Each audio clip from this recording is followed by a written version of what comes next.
Hello everyone, welcome back to Banu Kitchen.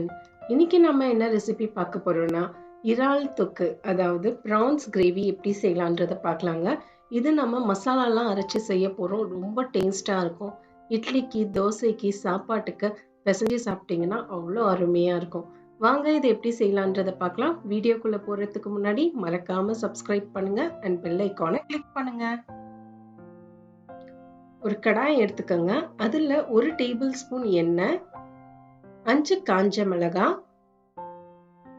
1 table spoon அளவுக்கு தனியா, 1 teaspoon சீரகம், 1/2 teaspoon சோம்பு இதெல்லாம் சேர்த்துட்டு லோ ஃப்ளேம்லயே வச்சு இதை நல்லா வறுத்துக்கோங்க.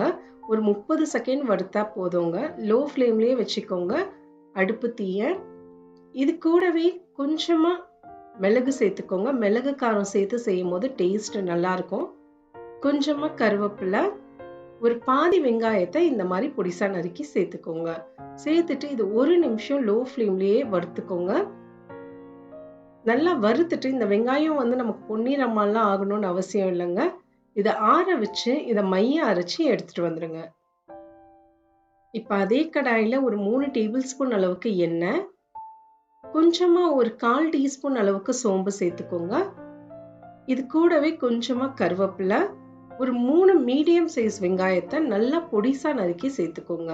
நல்லா பொடிசா நறுக்கி சேர்த்துக்கோங்க. அப்பதான் நமக்கு சீக்கிரம் வேகும்.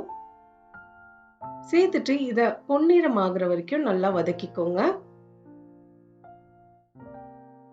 நாம இந்த இறால் தொக்கு மசாலாலாம் அரைச்சு செய்யறதுனால நம்ம ஹோட்டல்கள்ல சாப்பிடுற டேஸ்ட்லயே இருக்குங்க. அவ்வளோ டேஸ்டா இருக்கும். பாருங்க, வெங்காயத்தை இந்த அளவுக்கு வதக்கினா போதுமானது. இப்போ இதுல நம்ம 1 டீஸ்பூன் அளவுக்கு இஞ்சி பூண்டு விழுது சேர்த்துக்கோங்க. இஞ்சி பூண்டு விழுது சேர்த்ததுக்கு அப்புறம் அடுப்பு தீய லோ ஃப்ளேம்லயே வச்சு நல்லா 1 நிமிஷம் அதோடைய பச்சை வாசனை எல்லாம் போற அளவுக்கு வதக்கிக்கோங்க. பாருங்க, நல்லா வதக்கியாச்சு.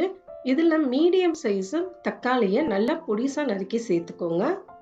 தக்காளியை சேர்த்துட்டு 1 நிமிஷம் இதை நல்லா வதக்கிக்கோங்க. ஹை ஃப்ளேம்லயே வச்சு நல்லா வதக்கிக்கோங்க.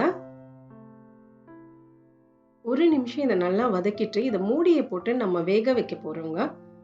அப்போதான் நமக்கு தக்காளி சீக்கிரம் வெந்து வரும். இப்போ மூடியை போட்டு க்ளோஸ் பண்ணிடுங்க. லோ ஃப்ளேம்ல 2 நிமிஷம் அப்படியே வச்சிருங்க. தக்காளி நல்லா குழஞ்சு வரட்டும். ஒரு 1ல இருந்து 2 நிமிஷம் லோ ஃப்ளேம்லயே அப்படியே இருக்கட்டும்ங்க. 1 நிமிஷத்துக்கு அப்புறம் ஓபன் பண்ணி பாருங்க. பாருங்க, தக்காளி நல்லா குழஞ்சிருக்கு. இந்த அளவுக்கு இருக்கணுங்க. இப்போ நம்ம மசாலா பொருட்களை சேர்த்துக்கலாம். 1/2 டீஸ்பூன் மஞ்சப்பொடி, 1/2 டீஸ்பூன் மிளகாய் தூள் சேர்த்துக்கோங்க. நம்ம ஆல்ரெடி காஞ்ச மிளகாய் சேர்த்திருக்கோம். உங்க காரத்துக்கு ஏத்தாப்புல நீங்க சேர்த்துக்கோங்க. சேர்த்துட்டு லோ ஃப்ளேம்லயே வச்சு இதை நல்லா 1 நிமிஷம் வதக்கிக்கோங்க. இப்போ நம்ம இதுல அரைச்சு வச்சிருந்த மசாலா விழுத சேர்த்துக்கலாம். மசாலாவை தண்ணியை ஊத்தி நல்லா அரைச்சிக்கோங்க. ஃபைனா அரைச்சிக்கோங்க. இது கூடவே கொஞ்சமா தண்ணியும் சேர்த்துக்கோங்க. சேர்த்துட்டு இந்த மசாலாவை நல்லா லோ ஃப்ளேம்லயே வச்சு நல்லா வதக்கிக்கோங்க.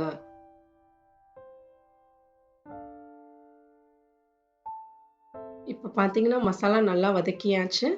மூடியை போட்டு லோ ஃப்ளேம்ல 1 நிமிஷம் அப்படியே இருக்கட்டும்ங்க. 1 நிமிஷத்துக்கு அப்புறம் நம்ம ஓபன் பண்ணி பார்ப்போம். பாருங்க, அழகா மேல எண்ணெய் பிரிஞ்சு வந்திருக்கு. மசாலாவும் நல்லா வெந்துடுச்சு. இப்போ நம்ம இதுல சுத்தம் பண்ணி வச்சிருக்கிற இறாலை சேர்த்துக்கலாம். நான் இங்க 700 கிராம் அளவுக்கு ப்ரான்ஸ் எடுத்திருக்கேங்க. நீங்க 1 கிலோனாலும் இதே ரெசிபியை ஃபாலோ பண்ணி செய்யுங்க. இது கூடவே கொஞ்சமா உப்பையும் சேர்த்துட்டு நல்லா இத பரட்டிக்கோங்க. இறாவை நல்லா சுத்தம் பண்ணி இதுல சேர்த்துக்கோங்க. இறாவே நிறைய தண்ணி விடுங்க. அதனால நாம இதுல இப்போதைக்கு ஒரு 1/4 கப் அளவுக்கு தண்ணி சேர்த்துக்கலாம். ஏன்னா ப்ரான்ஸ் எப்பவுமே நிறைய வாட்டர் விடும். ஒரு 1/4 கப் அளவுக்கு தண்ணியை சேர்த்துட்டு மூடியை போட்டு ஒரு 2 நிமிஷம் லோ ஃப்ளேம்லயே வச்சிருங்க. 2 நிமிஷத்துக்கு அப்புறம் நம்ம ஓபன் பண்ணி பார்ப்போம்.